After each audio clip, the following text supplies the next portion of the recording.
Assalamualaikum warahmatullahi wabarakatuh. Perkenalkan, nama saya Adriel Prastianto.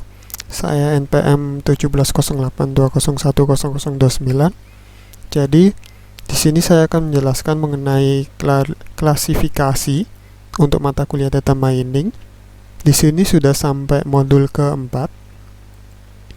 Nah, di sini ada penjelasan atau langkah-langkah mengenai penggunaan algoritma decision tree, yang kemudian di akhir modul ada tugas untuk mengerjakan dua jenis algoritma lainnya.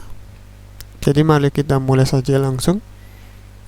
Kita akan ngikutin langkah-langkahnya ya teman-teman. Yang pertama, apa saja kolom yang akan digunakan, skenario apa yang diambil ketika ada kolom yang mengandung outlier atau missing value.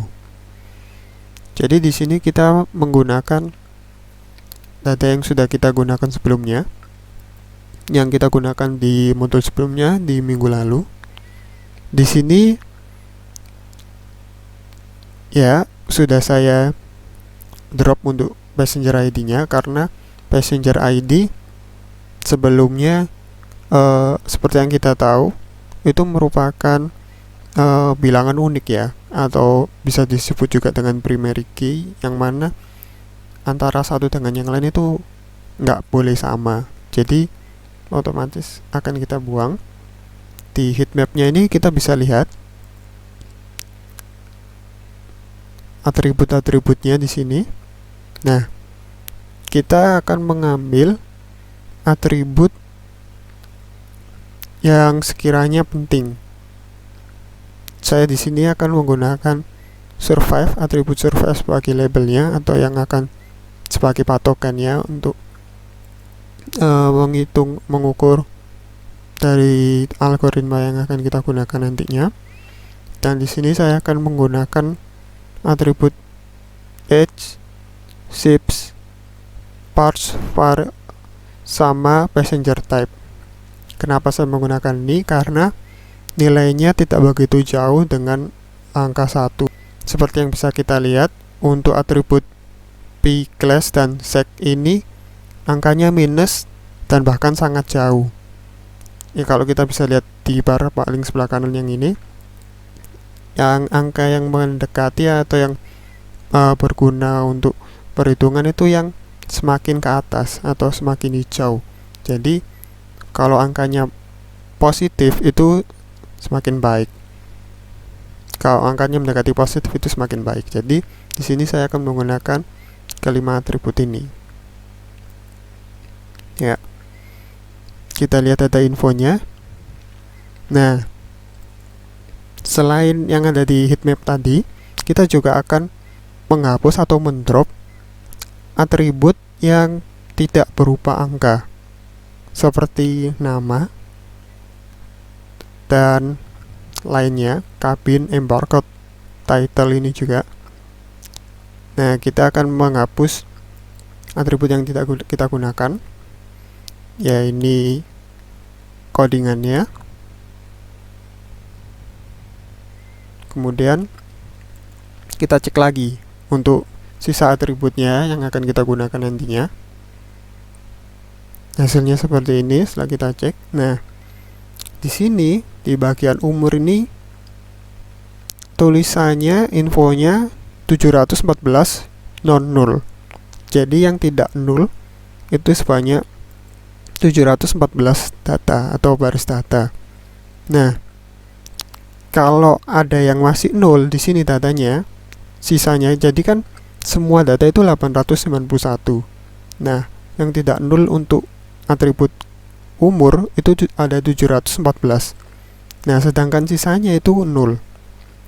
Nah, kalau ada 0 ini nanti datanya tidak bisa diakses atau tidak bisa diolah dengan algoritmanya. Makanya saya di sini akan mengisi data yang kosong ini. Saya akan menggunakan modus yang ada dengan ini fungsinya, kemudian ditemukan modusnya yaitu 24 untuk umur. Kemudian saya isi sehingga untuk atribut umur bisa kita lihat hasilnya tidak ada yang null. Jadi semua atribut yang akan kita cek menggunakan algoritma decision tree sudah terisi.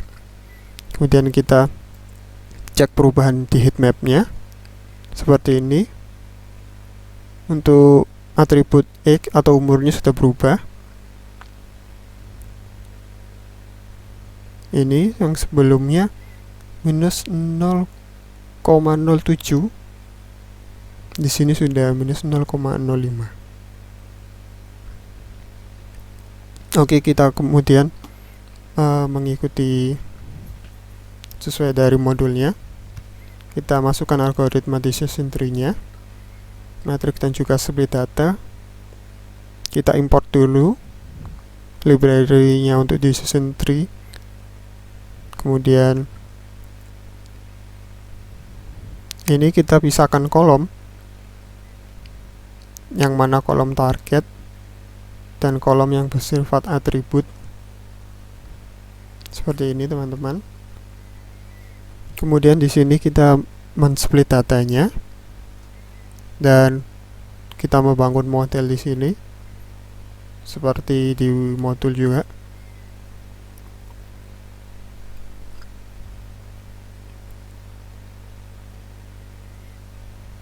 Kemudian setelah itu kita cek akurasinya. Akurasinya sebesar 62. Kemudian saya di sini menggunakan naive Bayes.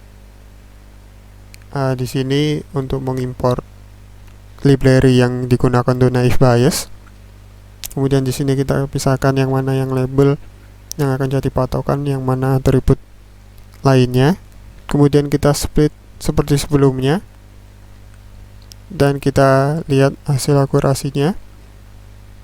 Di sini 62, sama seperti yang di atas juga 62. Kemudian di sini ada Kineris Nickport. Kita import dulu libraries yang diperlukan. Kemudian di sini 6 maksudnya ada 6 atribut selain atribut patokan atau label. Kemudian di sini juga dipisah lagi mana yang digunakan untuk atribut patokan, mana atribut lainnya. Kemudian di split lagi dan kita cek hasilnya. Hasilnya juga sama, 62. Jadi dari ketiga algoritma yang digunakan, yaitu Kineris Nickport, juga naive Bayes, juga decision tree, menghasilkan angka yang sama,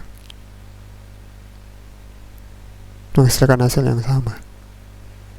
Jadi sekian untuk penjelasan modul 4 ini. Terima kasih atas perhatiannya, kurang lebihnya saya sampaikan mohon maaf. Terima kasih.